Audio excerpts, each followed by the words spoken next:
You can't replace part of the brain. Like, you treat them the same. A source of truth for the medtech industry. Coexists with the province. Robot understands things automatically. Number one show in the medtech industry. So Stryker got ahead of that and changed in the 90s, built $1 billion company that held up high, a lot of things. State of MedTech. With your host, Omar and Khatib.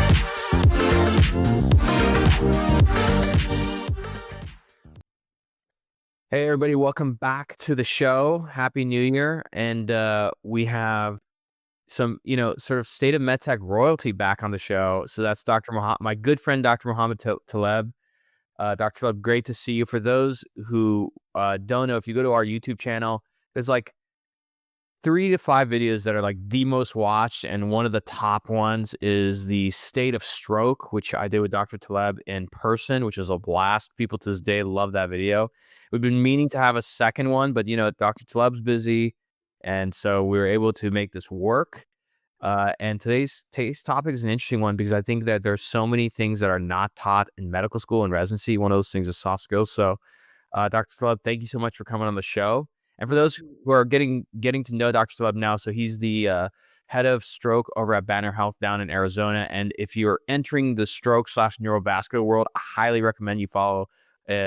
Is it Teleb Neurovasc on Instagram? Yeah, Teleb_neurovascular. Yep. So follow Teleb_neurovasc on Instagram. Also follow him on LinkedIn and X because he does these great case of the weeks.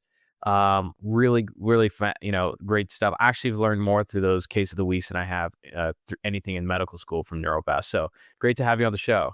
Oh, thanks for having me. I appreciate it. Yeah. So, soft skills in medicine. I think that's something we don't talk about in medical school, but I feel it's one of the most important things, not just for advancement in the field, but also for longevity. I think if you lack these skills, you're going to run into trouble, but also you're going to, including burnout, trouble with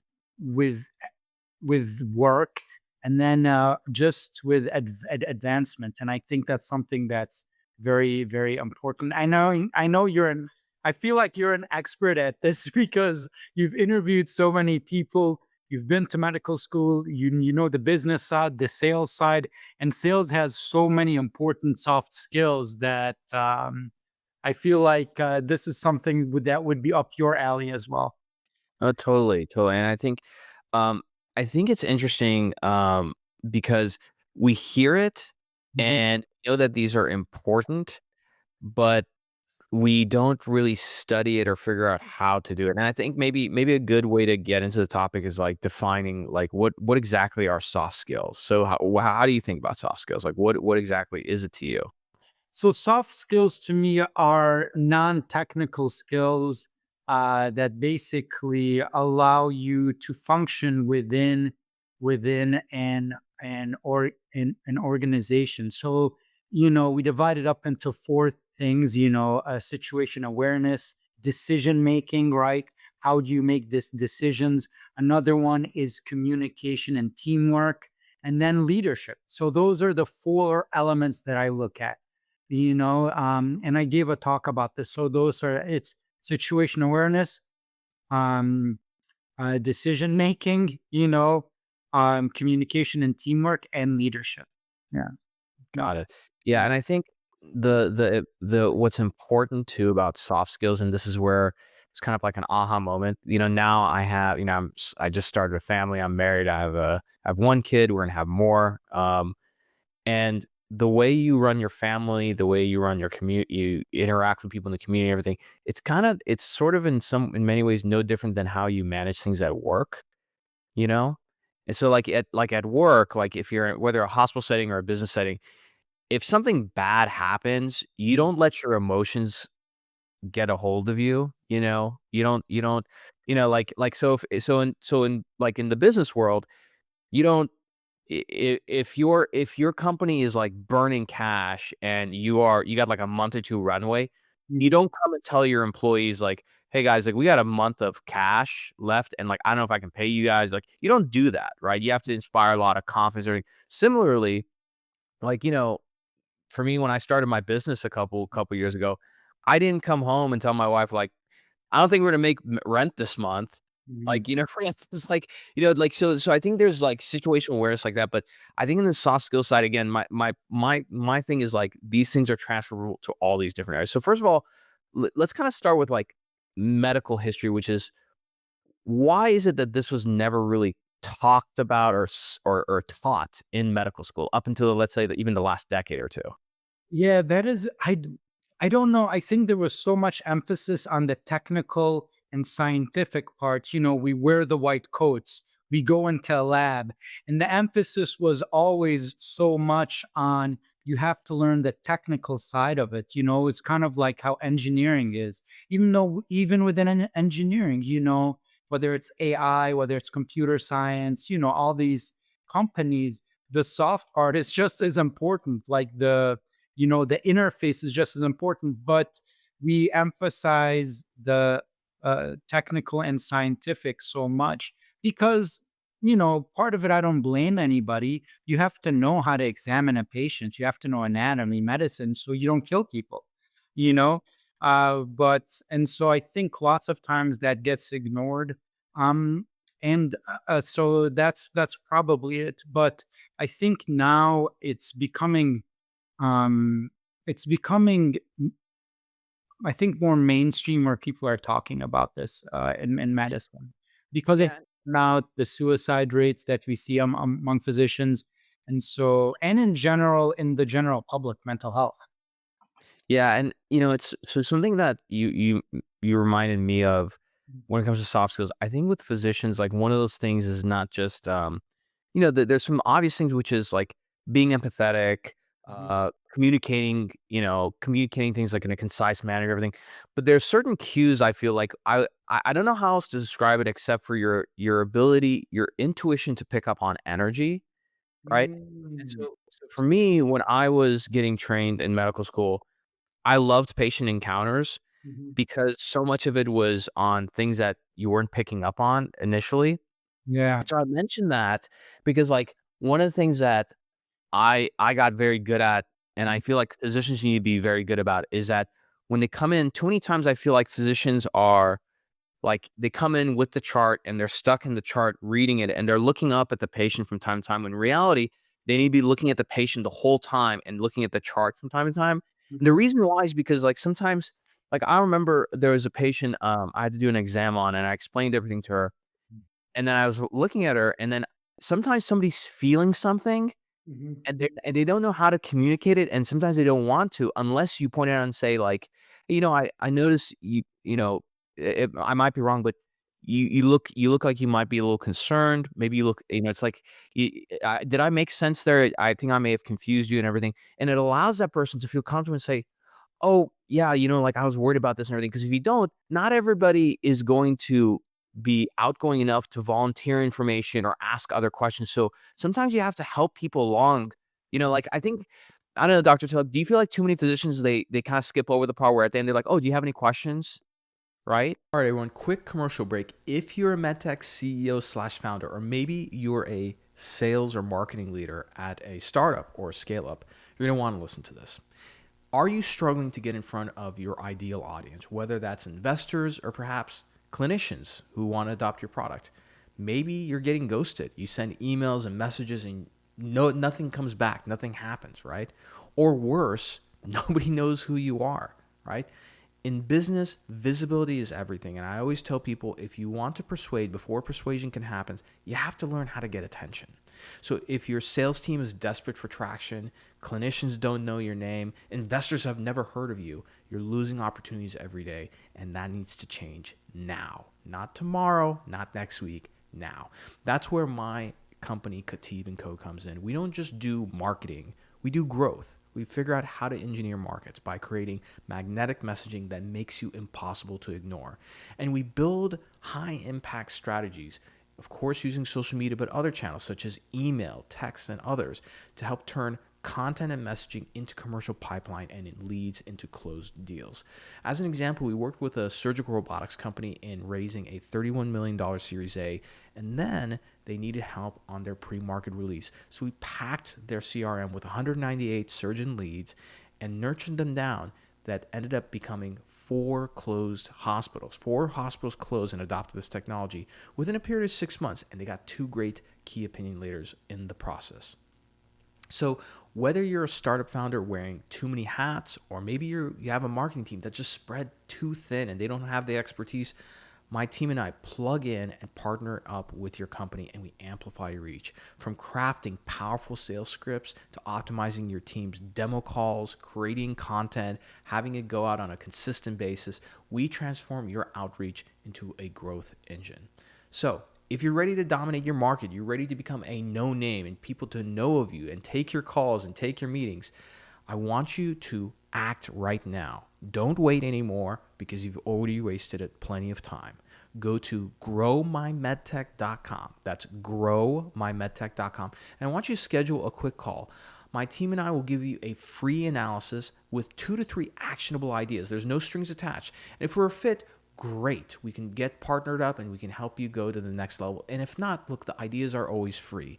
So do not wait and don't waste any more time. Go to growmymedtech.com right now, and let's make you the go-to name in your niche. Now, let's get back to the episode. Yeah. So And it tells me, it's like, no, it's like, great, see you later.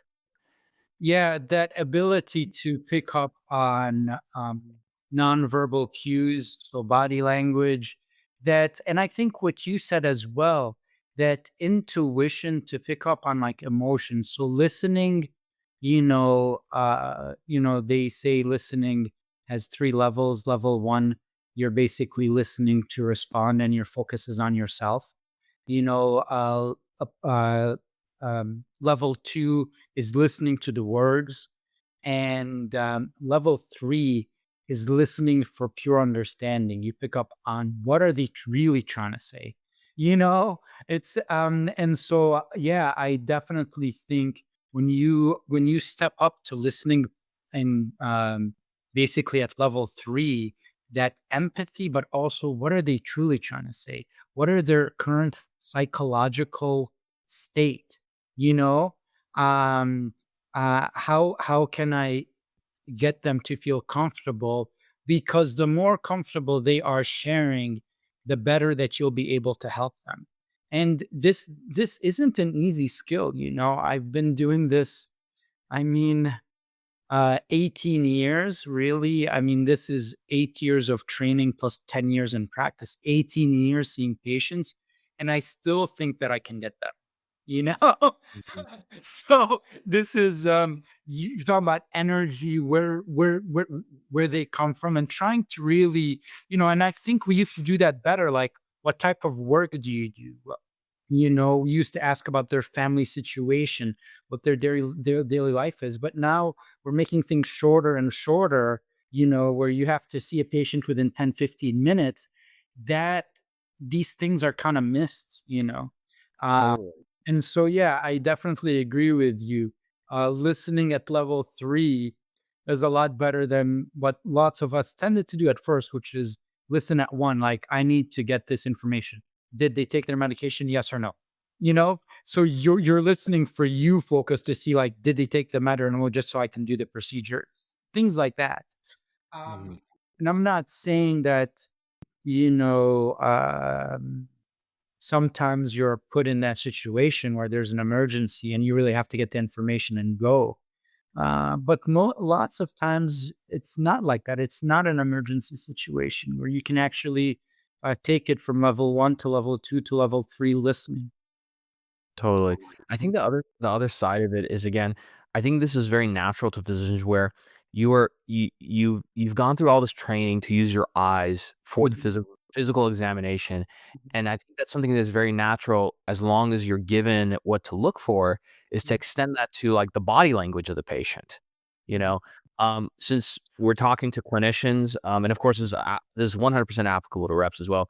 But book recommendation. It's somewhere here on my bookshelf. But there's an FBI agent named Joe Navarro. He wrote this. I think probably the best book on interpreting body language called "What Every Body Is Saying." Yeah. Yeah. No, that. We enter an exam room, just the way the patient's sitting, if their arms are crossed, if their legs are doing something specific, Yeah. it tells you a lot. For you, like when you walk me through, like when you walk in for a patient encounter, like you're opening the door, this is the first time you're dealing with a patient. What kind of things do you prefer to try and do? Like, what's part of your routine? Part of my routine is really like an introduction. That's something that I sometimes used to miss. Like, this is who I am. This is what I do. This is why I'm seeing you. Because I want to make sure that they're on the same page. And so I think that that introduction, almost like a summary, like you're here for this. And then I Why? Hmm. I think it's important to set expectations, right? Because lots of times they may come in and like, oh, I thought you were going to treat like my headache. I'm like, no, I'm going to fix your brain aneurysm, right? And so I feel like it's important to clarify why you're there. Or sometimes they'll see me and they're like, oh, are you going to help me with my blood pressure? I'm like, no, you're a primary care doctor. So that's important as well. But then, it allows me to ask them, "What is your name?" And then start to ask them about themselves and try to get some what they expect as well, get some of their expectations out as well. Got it. Yeah, and I think that because of the time constraints physicians are under, I think in the past you were able to kind of fumble through this because you had more time with the patient. But now, like if you have 10 or 15 minutes, you really have to have a very concise and structured way of establishing that trust, communicating information, and getting everything that you need. Because I think also the soft skills will help you reveal things about the patient that might hinder like compliance, for example, or efficacy when it comes to like post-op or if they have to take medication or anything, you Yeah. know? Even things like transportation. I mean, things that we take for granted every day. There are some people that have to take the bus just to come see me. And yeah, and just to be aware of what people are going through is kind of important. What's going on with their family? They're like stressed out from work because they may be losing their job. So there's a lot of things that go into it. And I was on another podcast and we talk about the mind body connection as well. And I think this ability to change behavior is really one of our key things as physicians. We need to know, how can I get them to do what is good for them? So without truly listening and knowing who they are and what their challenges are, I think it becomes very difficult to do that. Oh, completely, completely. Mind body connection is pretty wild. Like, because I think people historically have treated these as two different things, but it's Mhm. the same thing. I mean, something as simple like I'll tell you, when I've learned I actually learned this when I was working for companies, and if I had to go into a tense conversation, Yeah. I knew that I would. So on my chair here in the office, I have a clicker where I can click it and I can sit back. Mhm. So the moment that I sit back, my brain starts interpreting it like, oh, we're in a relaxed state. So my brain ends up relaxing and I'm not like tense or anything. Versus what I Mhm. used to do before I learned about any of these things is that if I have a conversation with somebody, I would immediately lean forward and I put my forearms, yeah, forearms on the desk. So you're hunching over, yeah, and so now like your body's tensing up, your brain starts to tense up. Now your language tenses up, and it's Yeah. so wild how all these things like, something that's really wild is, Mhm. literally, if you're having a really bad day, force yourself to smile for, like, a few minutes. It's amazing, like, literally, it solves quite a lot of problems, you know? Yeah, and I think there's lots of people. I mean, I'm gonna give credit where credit is due. Tony Robbins talked about this for the past 20 years. Your Totally. physiology affects your psychology, and posture. And I know that Amy Cuddy from Harvard, she's on her TED talk about body language and confidence and how your testosterone goes up just by putting your shoulders back, right?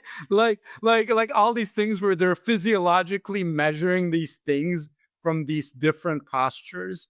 But then it goes deeper. So when Daniel Kahneman's Thinking Fast and Slow, he talks about how you basically can prep people to use their system one versus system two. System one is when you automatically accept things. System two is when your frontal lobe thinks critically. And he says, in order to get people to use their system one, meaning accept your message sales, you have to get people to relax.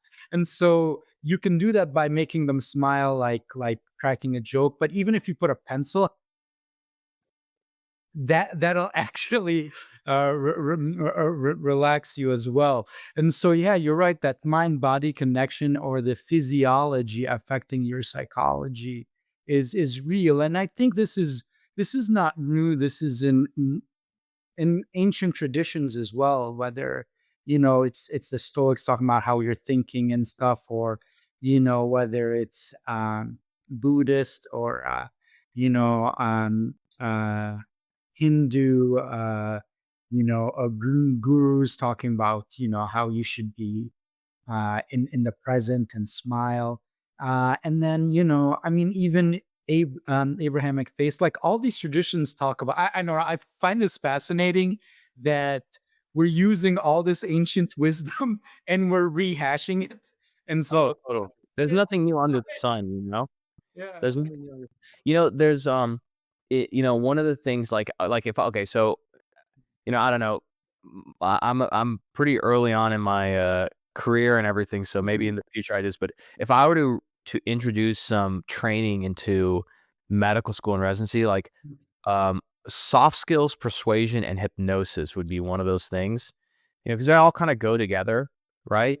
On the hypnosis side, like in terms of persuasion, so like this is use these powers for good, my friends. Mhm. But like there's this concept called pacing, which is you essentially mimic what the other person's doing, like whether it's like certain words they use, their body language, so you do this mimicking, so you're pacing them, right?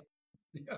But at some point, like a few minutes into a conversation, depending on how you gauge it, you can flip, and then now they're pacing with you, and that's when you start to direct them a little bit. Versus I think a lot of times we try and come head on with, let's say, like logic and objectivity, which is not how any decision is made, and Yeah. assume that, like, oh, if I just show authority and data, and like the other person's going to accept this thing. And I think that's another mistake physicians make, is to assume that, oh, this is a patient, they're coming to see me, so like they're going to listen to what I tell them to do, because like they want help. And oftentimes that's not like that right there is a sale, right? Like if you're dealing with a type 2 diabetic patient, it's a sale to get them to stop drinking Coca-Cola every single day. You know what I mean? Absolutely. I mean, Omar, yeah, this such great insight, man. I think people should. What are we gonna do on our in-person workshop? We should totally do that. We Yeah, should do that. you're right. That's exactly it. I mean, I have an acquaintance of mine, Max Major, who's a hypnotist and mental. He's actually pretty famous. So I think I know exactly who you're talking about. That's why I was like, wait, I've heard that name. yeah, he's on TV. He like had a show in Vegas all this time, and so I actually talked to Max about this in 2018, and he sent me all these books. And one of the books that got him into, but the reason why he got into it is because his dad stopped smoking because of hypnosis, and so he's very good at this. And one of the books he read was the one that you referred me to, persuasion. Um, Oh, by Cialdini. yeah, yeah. And so that was one of the books that he. He's in your backyard, by the way. Cialdini's in Arizona. He's in Phoenix. Yeah. He's at ASU. So yeah, it's and so yeah, all these things are very important. And I'll be honest, like I wasn't like this. I was a beast, man. I'm sorry. Everyone would be like, I was so focused, I was an athlete. I played basketball. Then I was an engineer. Now I'm a physician, and all I focused was on that. And that really hurt me. Honestly, I've been at work for 10 years. I think it really hindered me my first 3 to 5 years, and these soft skills, I had them, but I didn't. I had, I I did have lots of them. I knew them intuitively or through books I've read, but I didn't realize their impact until until I started to practice. Honestly, I mean, um, I just emotional and intelligence by Travis something Berry. Yeah, I know what you're talking about. Yeah. You know, I wonder, physicians attend a lot of like medical society conferences, but I wonder if there's like a place for physicians, clinicians as a whole, to attend these kind of conferences where they talk about hypnosis and persuasion and everything. Because like not just for like your patients, but like this stuff works on yourself, right, in your personal life and everything. And I think a lot of like, I feel like I think it's a very okay. This is a very complicated. Physician suicide is a very complex topic. There's a lot of reasons why it's high. I Mm. think one of those reasons is that clinicians are so intelligent, so highly educated. They think they actually have the tools to manage their own psychology, and in reality, a lot of them don't. You know? I mean, myself included. I mean, I'm not gonna sit here and not say that I haven't gone through it. Yeah, I mean, I think we try to solve problems ourselves. You went through your own journey because you used to, from my understanding, like I think you used to be like pretty overweight and not in good health and everything. Do you mind sharing a little bit about that? Like, what caused you to change? That's a good question. Um, I realized I only had one life to live. I mean, and then I'm just like, tomorrow may never get here. You're like, and I think we like do that a lot in medicine. We're like, oh, once I pay off my house, once I pay off my loans. And I'm like, you know what? Every day is a gift, you know? And so you have to enjoy it now. Another thing that someone had this beautiful metaphor. And it's almost like the all of atomic habits in one metaphor. You know that you can break a rock by dripping, drop of water, drop of water, drop of water, but it has to be consistent over months and years, right? If you just take a bucket of water on the rock, it's not gonna do anything. And so I realized that like just small, consistent actions are really the key to everything.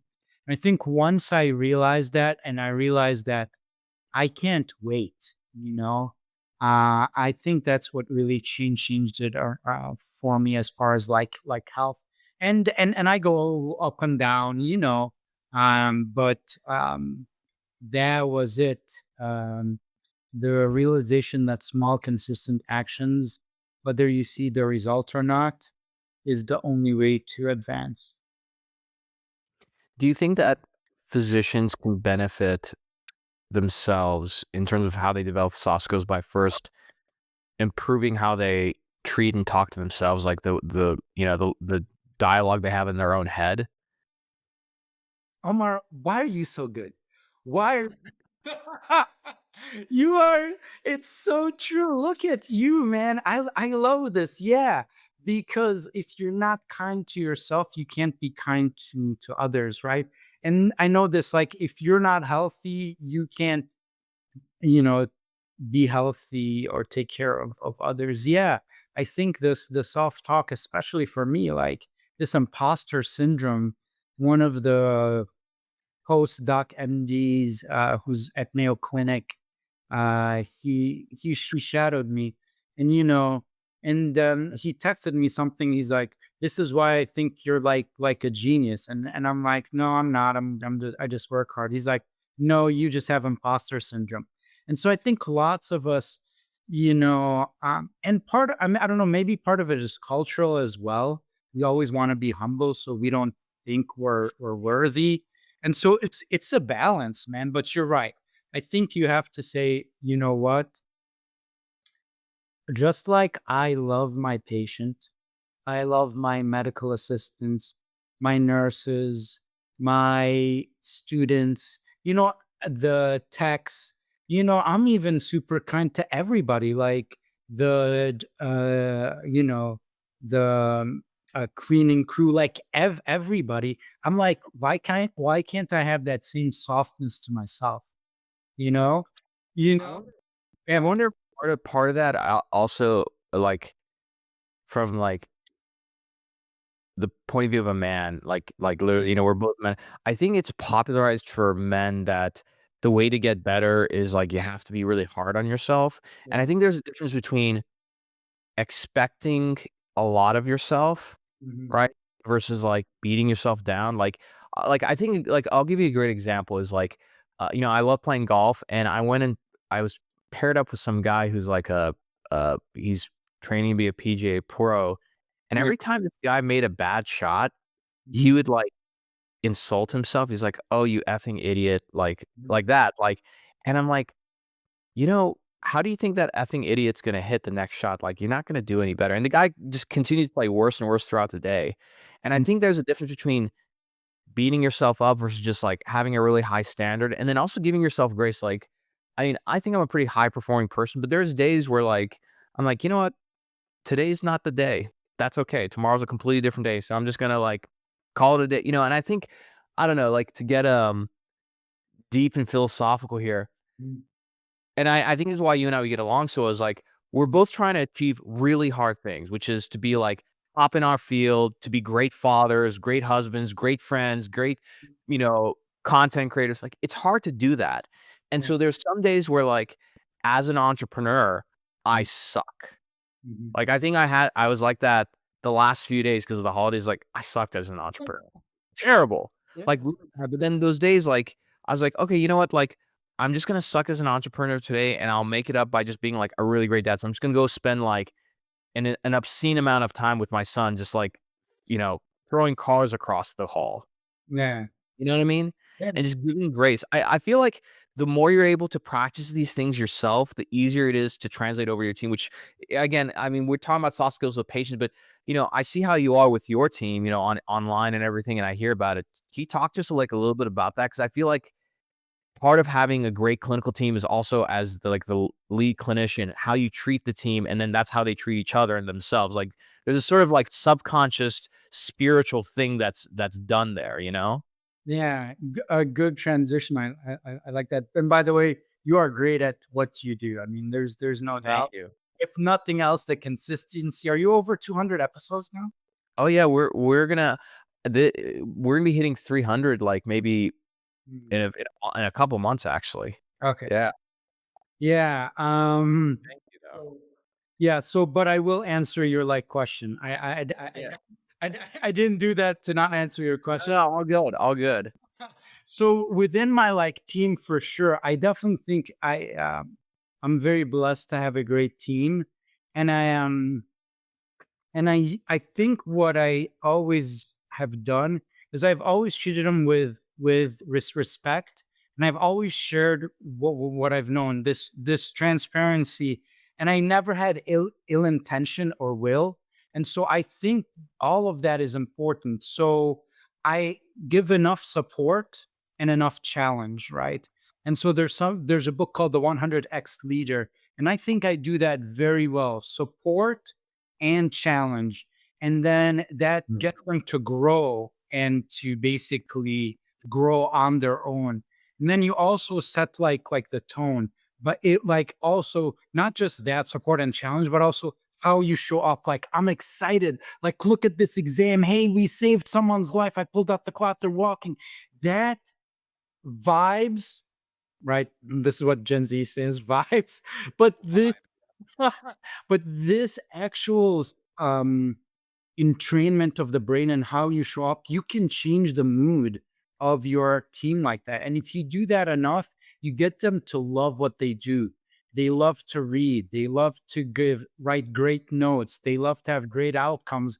And if you're the leader doing that, everybody, like, nobody doesn't want to be part of something great.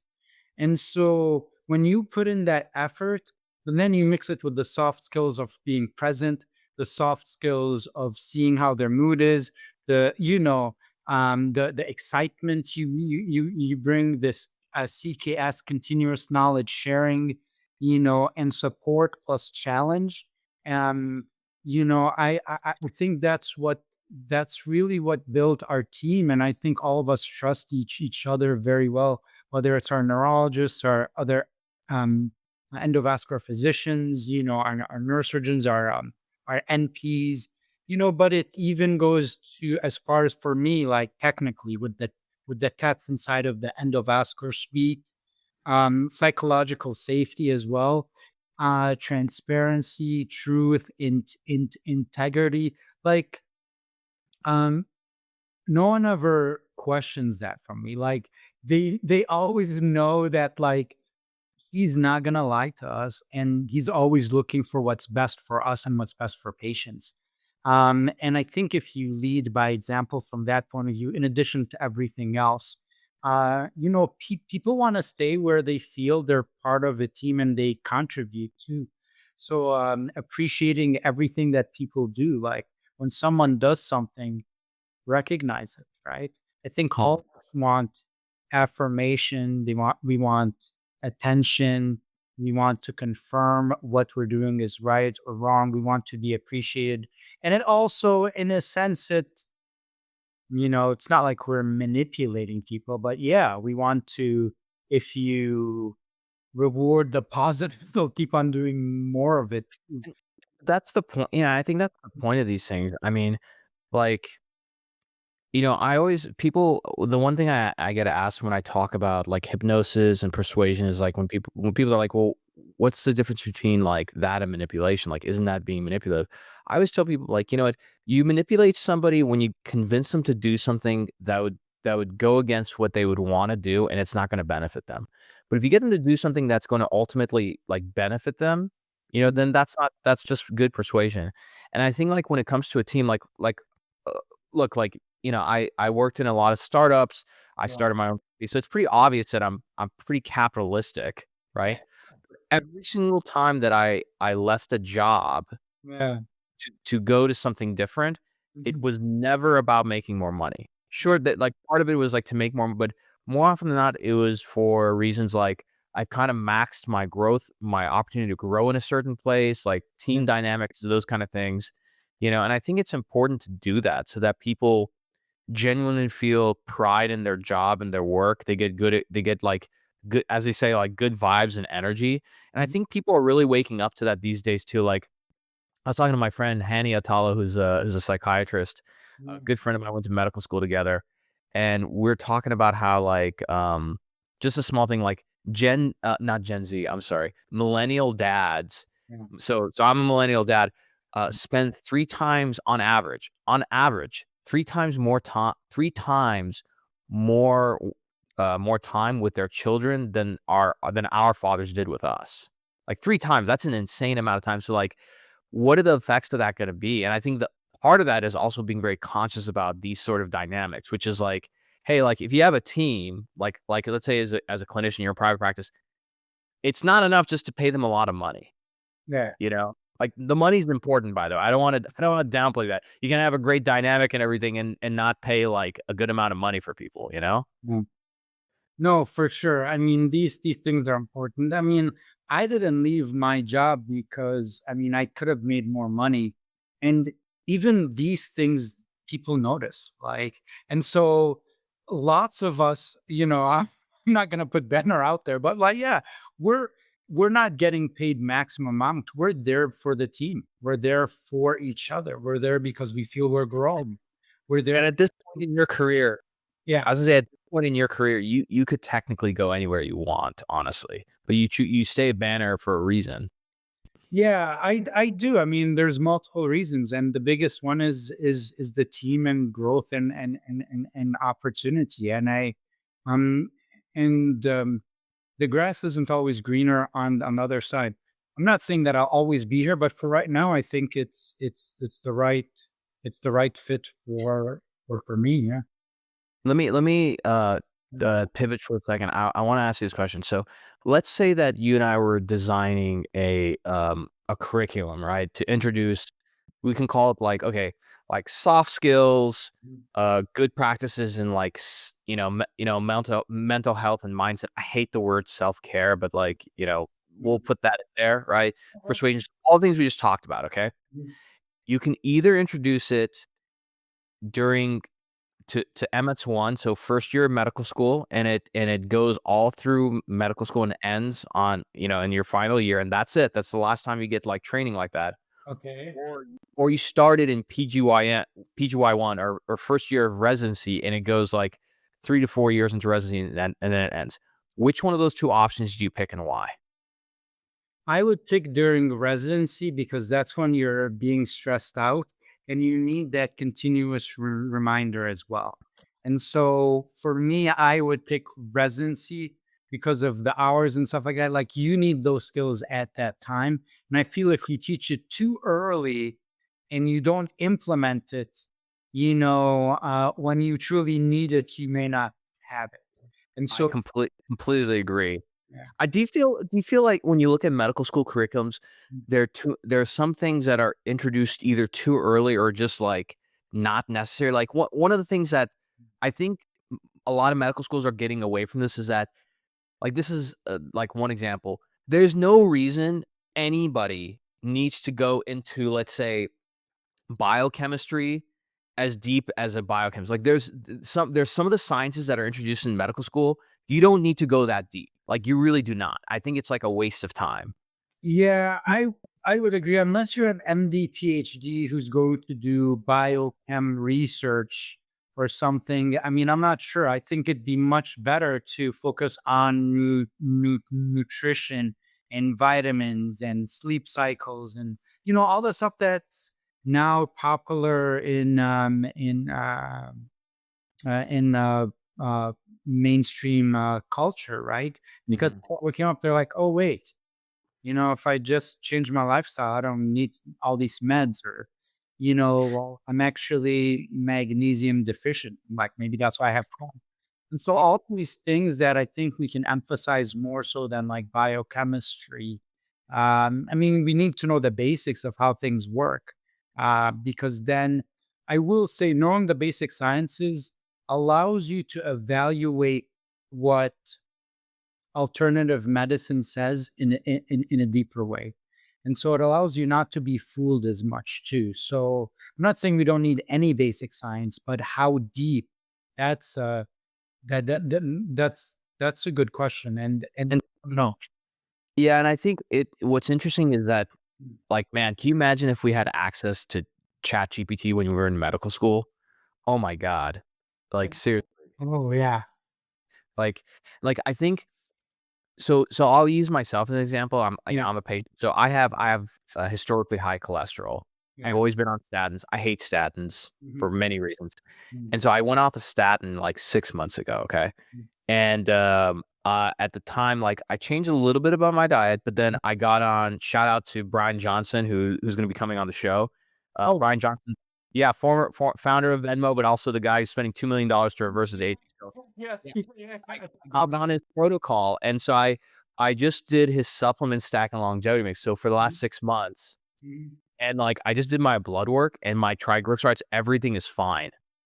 So Wow. like this Friday, I'm meeting my doctor, and so like we got to kind of figure out like, oh, like there's something there. Obviously, I don't need to go on statins, but Mm. it's going to be too much for my doctor to like figure this out. So what I'm going to do ahead of time, hopefully, like I would love doctors to do this, is like, oh, like you did these things.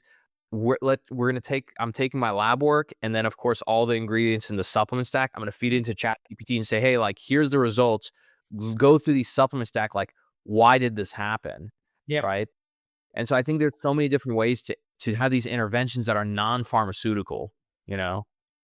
There now I'm never gonna get a pharma deal. So No, but here's the thing though, like what you're saying is true. AI in medicine, maybe we don't need all those basic science. And then another thing, like I'm sure Notebook LM from Google. You can drop what's Notebook LM?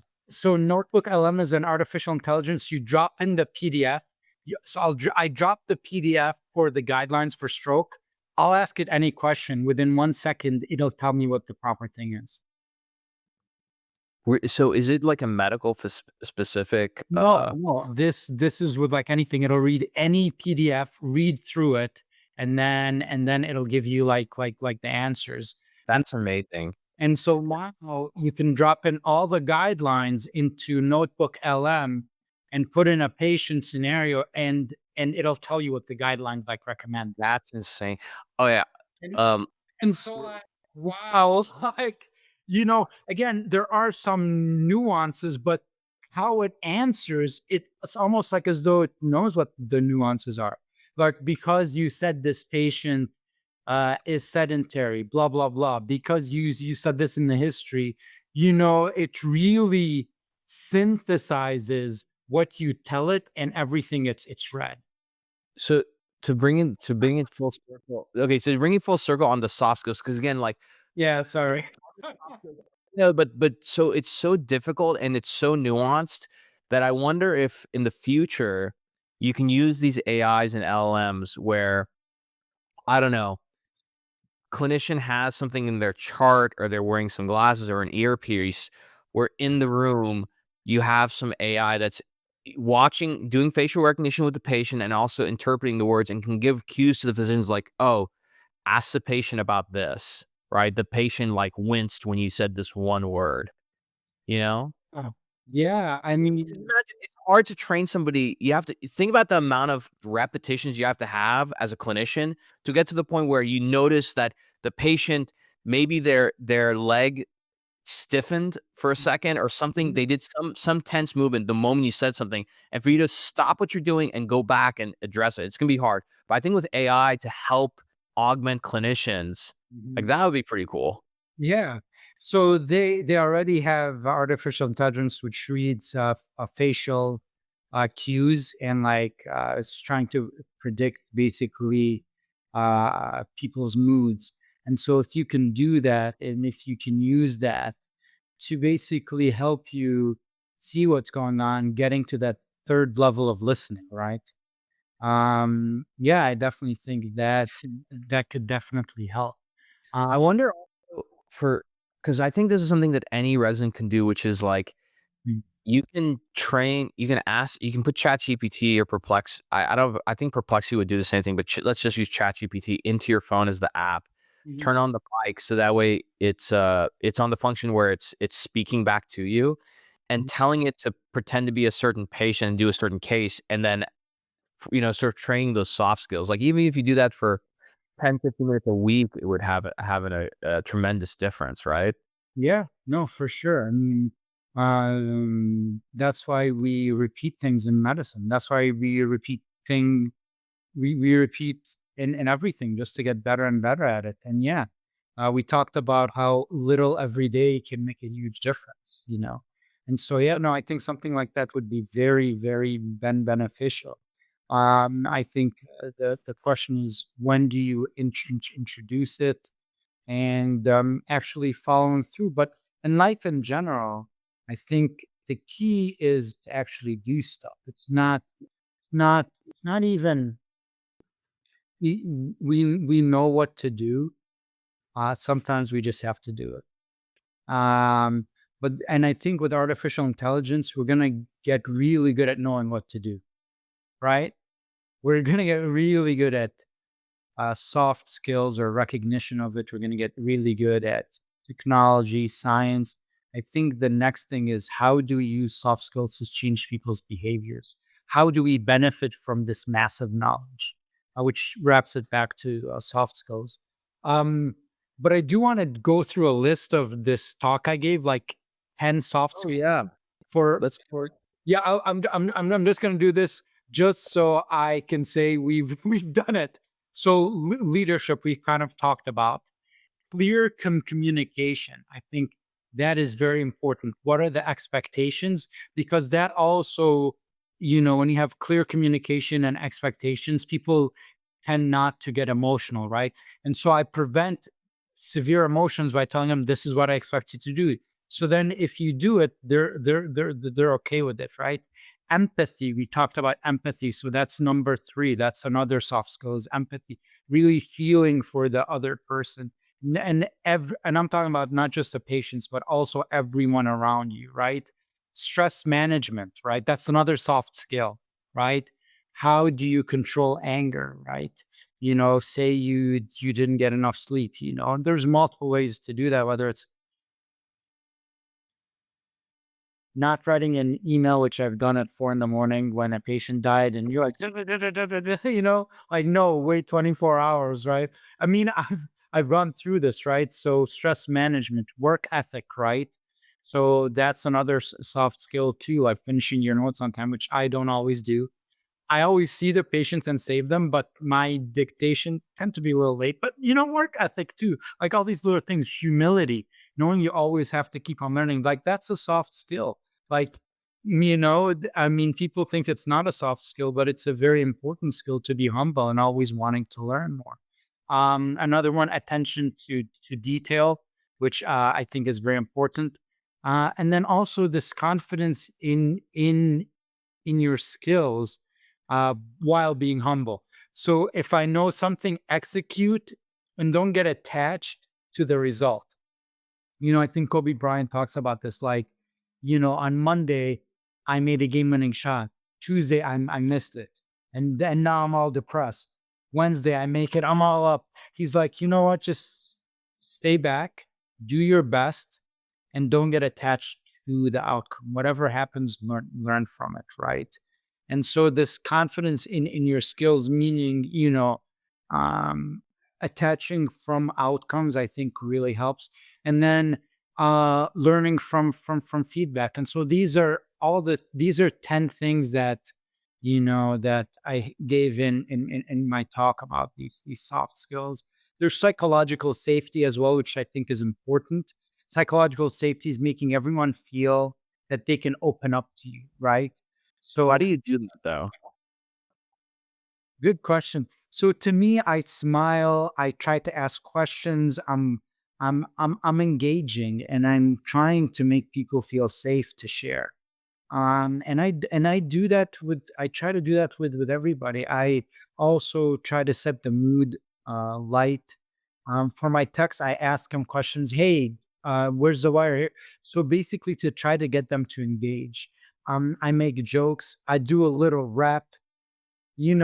I get them to feel, and it's just who I am, I guess. Maybe, I don't know, but you know just being approachable, man, just being approachable and likable.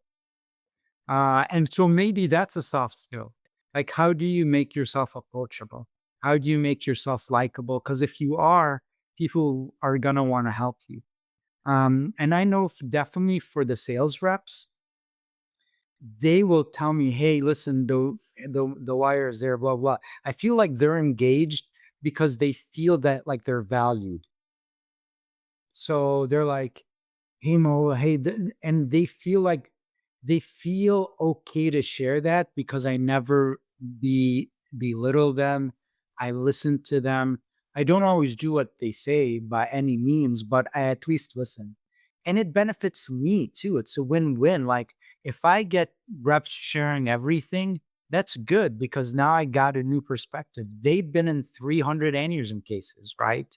Or 1,000 or 2,000, right? More than like I have. They have a new device. They've seen this new device used 500 times. It could be only my 10th or 11th time or 20th time. And so, yeah, so how I do it is by being open and listening and allowing people to talk. Do you think not enough physicians think about a rep like that, which is like the rep's been in like 10 times more of these cases than me and I should take advantage of their knowledge base? Do you feel like a lot of physicians don't take advantage of that? Yeah, I do. I definitely think lots of physicians do not take advantage of that. I think they Why? Why do you think that is? feel like they may be manipulated. All right. And so they don't want to be swayed by what the rep is saying, because lots of times they are there for a sale. But for me, I'm like, okay, let me listen, right? Um, and so yeah, I think lots of physicians feel like they don't want to be swayed to do something, um, not knowing if it's the best for the patient or not. To me, I don't see it that way. I'm seeing, if I listen to more people and I have more facts from multiple people, that'll allow me to give the best possible care. And so there's this balance between um,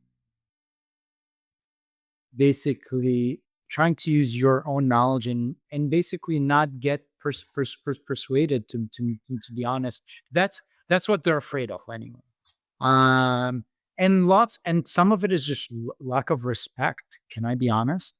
Some physicians are very arrogant, and they don't think that the sales reps may know as much, and it's lack of humility, lack of these soft skills. So, right? We're coming back to these soft skills, you know.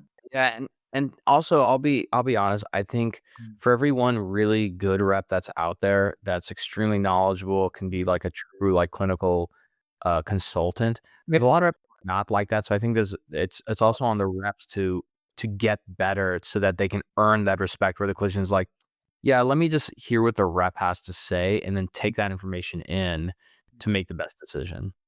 Yeah, correct. No, you're right. I mean, there was oh. So, oh, come on, you gotta say it now. Dude, this person, I'm like, dude, you're a neurovascular rep. Like, you should know the arteries, man. Like, just the basic knowledge of like the catheters, what goes in what. Like, that's your job. Like, and there are so many people that are just focused on the sale. And yeah, I don't listen. I I listen, but I don't listen. Hey, like like we know who actually has good knowledge and who doesn't. So yeah, there are lots of people that are just not doing a great job. I mean, if someone's asking me, hey, as a rep, advise me, I'm like, care about the patient.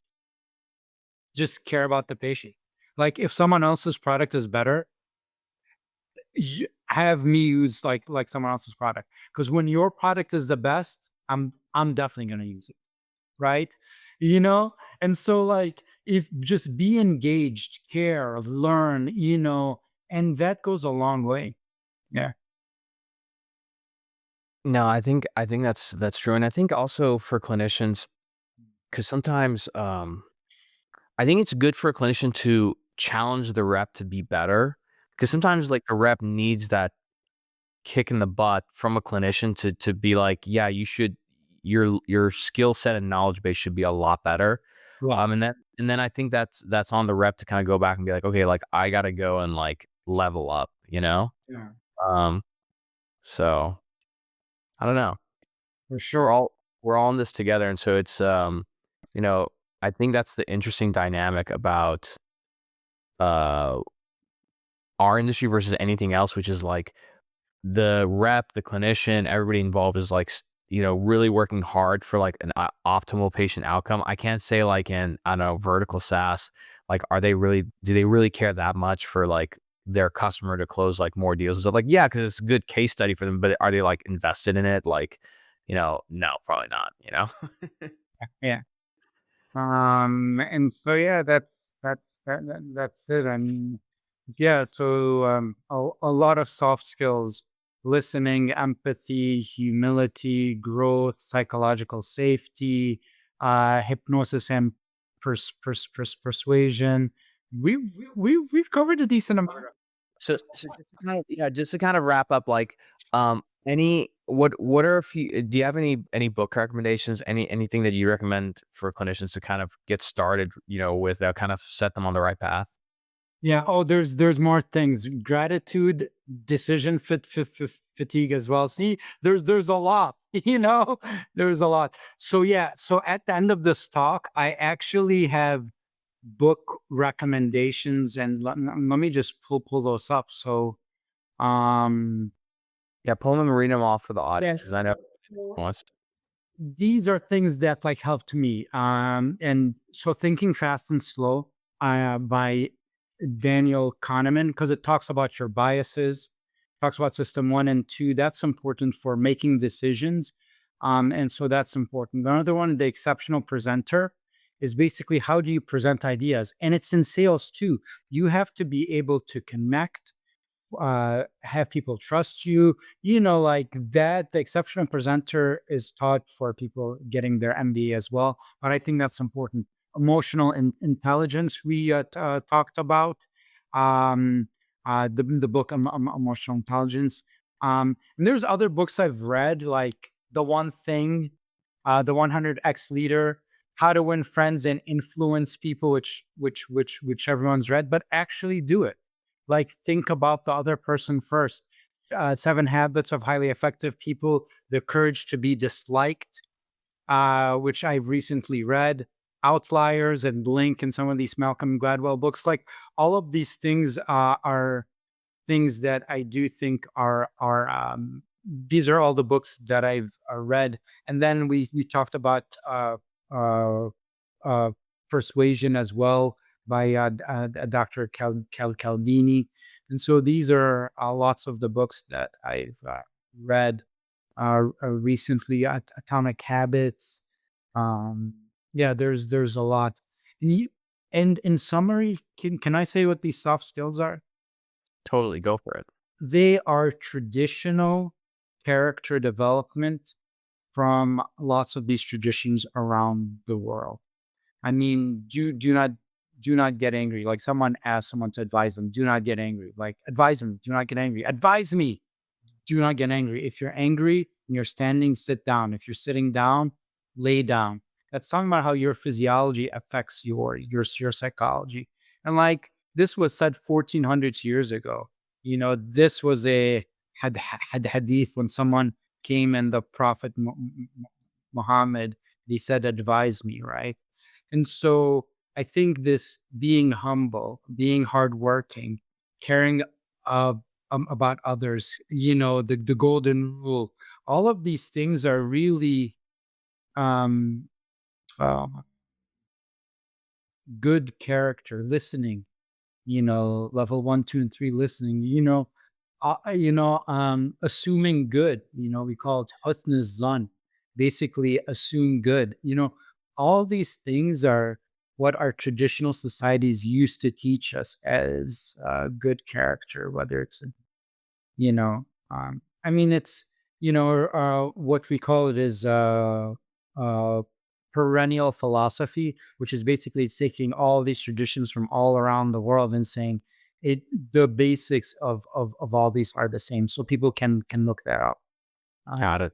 Yeah. I was gonna say, as we want to wrap up, just curious, now that we're in 2025, are you going to be attending or speaking at any conferences so anybody in the audience can seek you out? Oh, well, I don't have anything yet right now. Probably at the International Stroke Conference and Society of Society of Vascular Interventional Neurology. Those are the 2 conferences I usually go to, and I may go to the Society of Neurointerventional Surgery. And so those are the ones that I'm likely going to go to. Those 3, and then follow me. I'll try to make case of the week, and maybe what I can do is I can tackle some of these soft skills in every one of the case of the week. You should totally do that and do it as a series on LinkedIn. Yeah. I'm gonna encourage you to do that. So, Well, perfect. Well, Dr. Teleb, look, thank you so much for coming on the show. It's been a while, so it's great to have you back. And we'll figure it out. We got to do another in person because that's always fun.